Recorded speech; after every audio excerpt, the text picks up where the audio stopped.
ಹೆಂಗದ್ರಿ ದೊಡ್ಡ ಮಂದಿ? ನಮ್ಮ ಊರಾಗ ಒಂದು ಹಾಡು ಹಾಡ್ತಿದ್ರಿ. ಚಾ ಕುಡಿದ ಮ್ಯಾಲ ಚೂಡ ತಿನ್ನೋದ ಅಂಥೇಳಿ. ಈ ಉತ್ತರ ಕರ್ನಾಟಕ ಮಂದಿಗೆ ಚೂಡ ಅಂದ್ರೆ ಒಂದು ಹುಚ್ಚ್ರಿ. ಮಾಡೋದು ಹೆಂಗೆ ಬರ್ರಿ ನೋಡೋನು. ಒಂದು ಪಾತ್ರೆಗೆ ಎಣ್ಣೆ ಬಿಸಿ ಮಾಡಕ್ಕೆ ಇಡ್ಬೇಕ್ರಿ. ಅದೆಲ್ಲ ಕಾಯ್ಬೇಕು ಚಂದಾಗಿ.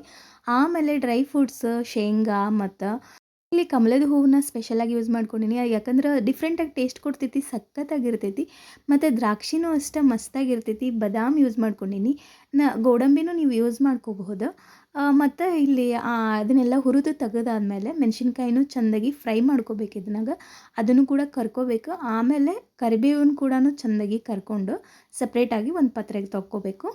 ಆಮೇಲೆ ಮತ್ತು ಬೆಳ್ಳುಳ್ಳಿನ ಚೆಂದಾಗಿ ಕರ್ಕೊಂಡು ಇದನ್ನು ಸಪ್ರೇಟಾಗಿ ತೆಗಿಬೇಕು. ಅವಲಕ್ಕಿನ ಚೆಂದಾಗಿ ಡ್ರೈ ಆಗಿ ಹುರಿಬೇಕ್ರಿ.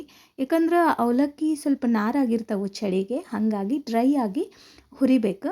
ಆಮೇಲೆ ಅದೇ ಪಾತ್ರೆ ಇಟ್ಟು ಸ್ವಲ್ಪ ಎಣ್ಣೆ ಹಾಕ್ಬೇಕ್ರಿ. ಕರ್ದಿದ್ದು ಎಣ್ಣೆ ಆಗಿದ್ದರಿಂದ ಇದು ಸ್ವಲ್ಪ ಕಪ್ಪಗೈತಿ, ಮತ್ತು ನೀವೇನಾರ ಅನ್ಕೋಬೇಡ್ರಿ. ಆಮೇಲೆ ಇದಕ್ಕೆ ಸಾಸಿವೆ ಹಾಕಿ ಚಟಪಟ ಸಿಡಿದ ನಂತರ ಅರಿಶಿನ ಮತ್ತು ಗರಂ ಮಸಾಲ ಹಾಕಿರಿ. ಗರಂ ಮಸಾಲ ಏನೋ ಒಂದು ಡಿಫ್ರೆಂಟ್ ಟೇಸ್ಟ್ ಕೊಡ್ತೈತಿ. ಮತ್ತು ಉಪ್ಪು ಹಾಕಿರಿ. ಚೆಂದಾಗಿ ಎಲ್ಲನೂ ಮಿಕ್ಸ್ ಮಾಡಿರಿ. ಆಮೇಲೆ ಹುರಿದಿರೋ ಅವಲಕ್ಕಿ ತೊಗೋರಿ.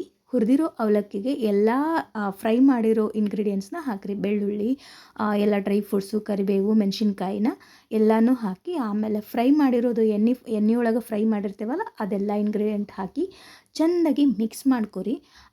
ಮಿಕ್ಸ್ ಮಾಡ್ಕೊಂಡ ನಂತರ ಇದಕ್ಕೆ ಸಕ್ರೆ ಪುಡಿ ಮೇನ್ ಇಂಗ್ರೀಡಿಯೆಂಟ್ ರೀ. ಇದು ಎಷ್ಟು ಹಾಕಿದ್ರೂ ಸಕ್ರೆ ಪುಡಿ ಹಾಕಿದ ಮೇಲೆ ಬರುವಂಥ ಟೇಸ್ಟ್ ಡಿಫ್ರೆಂಟಾಗೇ ಇರ್ತೈತಿ, ಸಖತ್ತಾಗಿರ್ತೈತಿ. ಅದಕ್ಕೆ ಸಕ್ರೆ ಪುಡಿ ಹಾಕಿ ಚೆಂದಾಗಿ ಮಿಕ್ಸ್ ಮಾಡಿದ್ರೆ ಮಸ್ತ್ ಅವಲಕ್ಕಿ ಚೂಡ ರೆಡಿ ಆಗ್ತಾವೆ. ನಿಮಗೂ ಬೇಕಂದ್ರೆ ಮಾಡಿ ನೋಡಿರಿ, ನೀವು ಮಜಾ ಮಾಡಿರಿ, ಹಂಗೆ ಫಾಲೋ ಮಾಡಿರಿ.